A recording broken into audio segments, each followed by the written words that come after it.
مہینہ آئے اس کا 10 دن پہلے سے، بقرعید کے بعد سے ماتم کے لیے ماتمی لباس پہنو، کالے لباس پہنو، سینے پیٹو، 10ویں محرم کو غم و علم مناؤ۔ محرم کے مہینے میں اگر کسی نے اپنی بیٹی کی شادی یا بیٹے کی شادی رکھی ہے، مارے ڈر کے محرم کے مہینے میں کوئی بیٹا بیٹی کی شادی بولو نہیں کرتے۔ کیوں؟ کہتے ہیں غموں کا مہینہ ہے۔ میرے عزیزوں، میں نے ابھی ایک بات کہی ہے، یہودی کام اپنا کرواتے تھے، یہودی کام لیکن خود نہیں کرتے تھے، اسے مسلمانوں کے ہاتھوں کرواتے تھے، اور بڑا ہی خوبصورت نام دیتے تھے، تاکہ یہ مہینہ محرم الحرام کا جو مہینہ ہے، یہ مہینہ یہودیوں کے غموں کا مہینہ ہے، یہودیوں کی ذلتوں کا مہینہ ہے، یہودیوں کی ذلت اور رسوائیوں کا مہینہ ہے، جس میں ان کا بڑا پہلوان مرہم مارا گیا، انہیں جلا وطن کیا گیا، خیبر میں ذلیل کیا گیا، غلام بنایا گیا، ان کی جاگیریں لی گئیں۔ اسی طرح سے قادسیہ کے اندر رستم کو مارا گیا۔ یہ ان کی اپنی کس کا مہینہ ہے؟ غم و علم کا مہینہ ہے۔ انہوں نے سوچا ہم تو غم منائیں، مسلمان خوشی منائیں، ایسا کیسے ہو سکتا ہے؟ لا کچھ ایسا اس کو پلٹا جائے کہ جس غم میں ہم جل رہے ہیں اسی غم میں مسلمانوں کو بھی جلایا جائے۔ انہوں نے پھر ایشو بنایا، اور کس کو؟ غم حسین، ماتم حسین کا ایشو بنایا، جبکہ محرم کے مہینے میں حسین ابن علی رضی اللہ تعالی عنہما کی شہادت کا تذکرہ بہت کم کتابوں میں، اور بلکہ سفر یا اس سے سفر اور اس کے بعد والے مہینوں میں بعض روایتوں میں آتا ہے کہ ان کی شہادت ہوئی۔ سمجھ آئی کہ نہیں آئی؟ بولو، اب بات سمجھ میں آئی کہ نہیں آئی؟ اور سنو، حسین سے بھی بڑھ کر کے لوگ ہوئے تھے کہ نہیں ہوئے تھے؟ بولو، باپ بڑا یا بیٹا؟ علی کو کب شہادت نصیب ہوئی رضی اللہ تعالی عنہ؟ داماد رسول حضرت علی کی شہادت پر تو کوئی دن نہیں منایا جا رہا ہے۔ حضرت عثمان غنی رضی اللہ تعالیٰ عنہ جو حضرت حسین کے خالو ہیں، حضرت حسین کے کون ہیں؟ حضرت عثمان کا مقام بلند ہے کہ حضرت حسین کا مقام بلند ہے؟ بولو، نہیں معلوم تم کو؟ کتنے علم حاصل کرو، کیا حاصل کرو؟ علم ایک نور ہے۔ تم نے روٹیاں کمانے کے علم حاصل کیے، دین کمانے کا علم تم نے حاصل نہیں کیا۔ افسوس کی بات ہے، یہی وجہ ہے کہ تم قدم قدم پہ ٹھوکریں کھاتے ہو، اور شیطان جیسے چاہتا ہے تمہاری ناکوں کو پکڑ کر اسی رخ کے اوپر گھما دیتا ہے۔ تم بے علم ہو چکے ہو، تم بے بہرے ہو چکے ہو، تمہارے سینوں سے علم، قرآن و سنت اور تاریخ اور سیرت کی دولتوں کو شیطان نے چھین لیا ہے، کہ جب تم اندھے رہو گے تو جس طرف بھی جہاں چاہیں گے تم کو ڈھکیل دیں گے۔ علم حاصل کرو تم، اسی لیے تم جاہل ہو، اسی لیے تم ٹکڑوں میں بٹے ہو، اسی لیے تمہارے اوپر ذلت و رسوائیاں ہیں، اسی لیے جو چاہتا ہے تم کو جیسے چاہتا ہے گمراہ کرتا ہے، اور تمہیں شعور نہیں ہوتا۔ تم دنیا کمانے میں تو بڑے چاپٹر ہو، بڑے چیٹر ہو، کوئی ڈپلیکیٹ مال دے تو تم کبھی قبول کرتے ہو؟ بولو، قبول؟ ڈپلیکیٹ، یہ بوتل ہے نا، یہ بوتل، اس کی کاغ، اس کا ڈھکن، یہ جو لاک ہے، اگر کوئی کھول کر کے تم کو کہے 1 ریال میں لوگے؟ نہیں لوگے۔ کیوں؟ کہو گے میاں پتہ نہیں مویا سیاہ ہے، یا تم نے کہیں نل کا بھر کر کے تو بیچ رہا ہے۔ بولو، کہو گے کہ نہیں کہو گے مسلمانوں؟ اور آج بے پنے اور بے صفے اور بے سطر کی دلیلیں تمہیں دی جاتی ہیں اسلام کے نام پر، اور تم آنکھ بند کر کے من و سلوا سمجھ کر تم اسے ہضم کرتے جاتے ہو۔ خاموش رہو، دروازہ بند کر دیا جائے، ڈسٹرب نہ کیا جائے پلیز۔ میں جو بات امت کو آپ کو سمجھانا چاہ رہا ہوں، میری طرف توجہ دے مکمل طریقے سے، تاکہ اس بات کی حقیقت کو سمجھیں مسلمانوں، کہ یہودیوں نے کام وہ کیا، خود ان کا کام تھا، کروایا کس سے؟ مسلمانوں سے، اور بڑا خوبصورت عنوان دیا، غم حسین، ماتم حسین۔ اب کون ہے جو مسلمان ہفتے حسین کے نام پر سر نگو کرے اور کہے بھائی جو نماز رسول ہے؟ اب ان کو بڑھا چڑھا کے، اور حضرت علی کی وفات کا، شہادت کا کوئی تذکرہ نہیں۔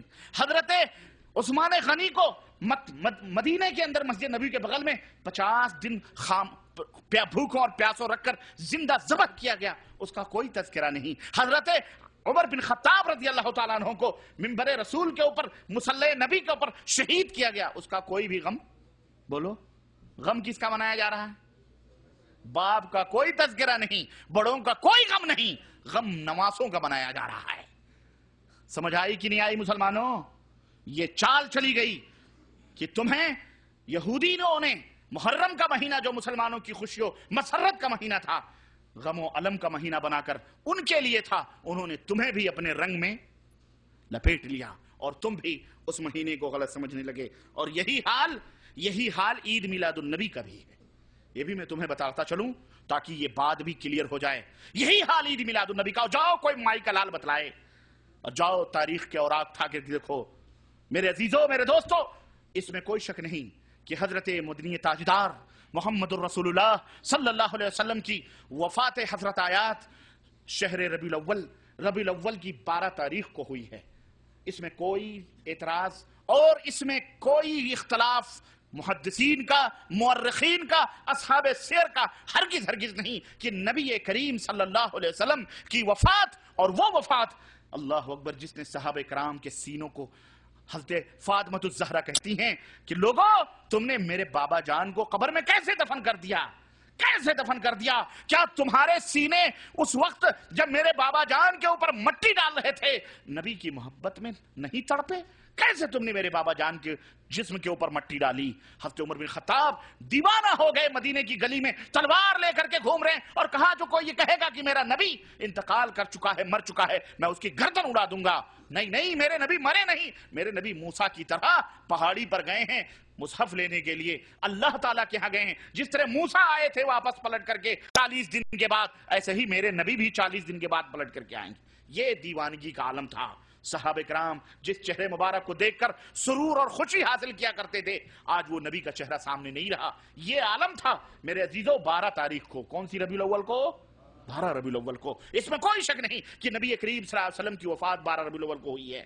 لیکن نبی کریم صلی اللہ علیہ وسلم کی ولادت، نبی کریم صلی اللہ علیہ وسلم کی پیدائش 12 ربیع الاول کو کنفرم نہیں ہے.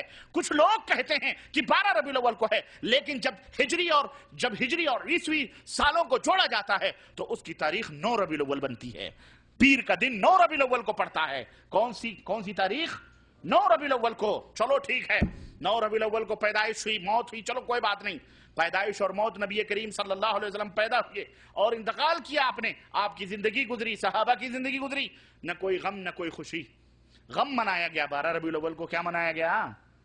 لیکن واہ یہودیوں کی سازشوں میں اور ان یہودیوں کی سازشوں میں گمراہ ہونے والے مسلمانوں نے کیا رنگ دکھلایا، کیا بتلایا. ہاں اب کہیں گے کہ نبی مر چکے ہیں، اب خوشی منائیں گے، چمٹے بجائیں گے، ڈھپ پیٹیں گے، ڈھول پیٹیں گے، تاشے بجائیں گے، بھنگڑے ڈالیں گے، ناچیں گے، جلیبیاں بانٹیں گے، اور کیا کہتے ہیں بریانیاں کھائیں گے، ٹھرے چلیں گے، پیپسی اور اس کی بوتلیں چلیں گی. کیسے چلیں گی؟ کیسے کھائیں؟ کہا دیکھو مسلمانوں، دیکھو چال دیکھو کیا چلی گئی. مسلمانوں کے آنکھوں پر پٹی باندھی گئی. کس بات کی؟ کہ دیکھو عیسیٰ بڑے کی ہمارے نبی بڑے. لوگوں نے کہا نہیں، ہمارے نبی بڑے اور یقیناً بڑے، اس میں کوئی شک ہے. بولو، ہمارے نبی افضل الانبیاء، افضل البشر ہیں، ہمارے نبی سب سے بڑے. کہا جب ہمارے نبی بڑے تو عیسیٰ زندہ، ہمارے نبی مر کیسے گئے؟ ہاں مرنا توہین ہے. عیسیٰ زندہ ہیں. عیسیٰ آخری دن آئیں گے جب قیامت آئے گی. عیسیٰ علیہ السلام آئیں گے، قیامت آئے گی تو جب آئیں گے تو عیسیٰ آئیں اور ہمارے نبی نہ آئیں، یہ کیسے ہو سکتا ہے؟ اس لیے مسلمانوں، ہمارے نبی مرے نہیں بلکہ ہمارے نبی پردہ فرما چکے ہیں. کیا فرما چکے ہیں؟ ہاں وصال ہو چکا ہے، پردہ فرما چکے ہیں.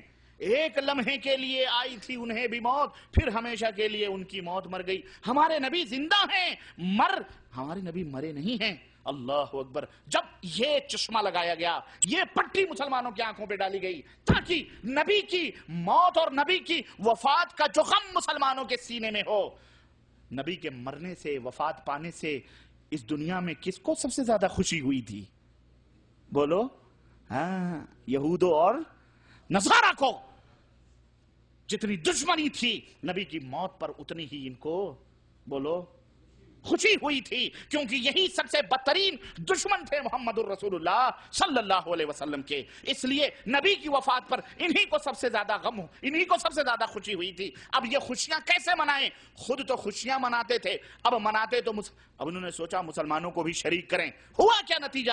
ہوا یہ کہ یہ عقیدہ گڑھا گیا کہ نبی مرتا نہیں ہے، نبی زندہ رہتا ہے. اس لیے اے لوگو، نبی اب کیا کرو، جب زندہ ہیں تو اب خوشیاں ہماری خوشیوں میں تمہیں بھی شریک کرنا ہے. زندہ رہنے کا عقیدہ مسلمانوں کے آنکھوں پہ چڑھایا گیا اور کہا گیا نبی زندہ ہیں, اور جب زندہ ہیں تو عید میلاد النبی کے بھنگڑے ڈالو, چمڑے بجاؤ, جلوس نکالو. اب جناب علی دیکھو اپنے ملکوں کے اندر کارنروں پہ جگہ ٹرکوں کے اوپر باقاعدے اونٹوں کے اوپر عربوں کے لباس پہنا کر بچوں کو, جوانوں کو, سب کو نقلی داڑھیاں لگا کر کے ہاتھ میں تسبیح, عید میلاد النبی کا جشن منایا جا رہا ہے کہ نہیں؟ حقیقت خوشیاں منائی جاتی ہیں کہ عید میلاد النبی, نبی پیدا ہوئے. ارے ظالموں, میں کہتا ہوں کہ جس دن تمہارے باپ کی میت ہو یا تمہاری ماں کی